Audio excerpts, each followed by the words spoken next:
আমি আক্তারকে চ্যালেঞ্জ করতেছি, ওই জুলাই যোদ্ধা বলে ও আমার আসন ছিনতাই করছে, চুরি করছে।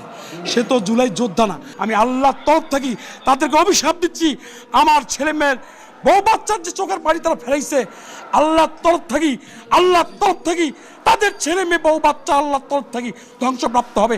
আমাদের ভোটটাকে পূর্ণ গণনা করা হোক।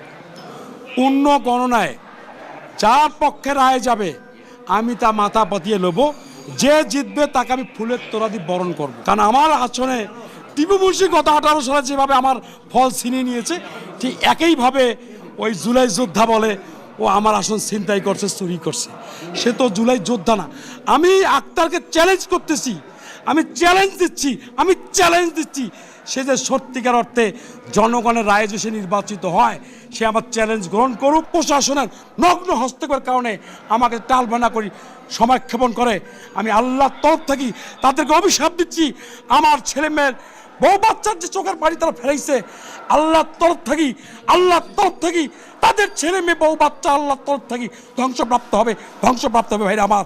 আমি বলি যে যে জনগণের ভোটের রায় চুরি করতে পারে সে আক্তার সাহেব সব কিছু করতে পারে, সে জুলাই যোদ্ধা নয়।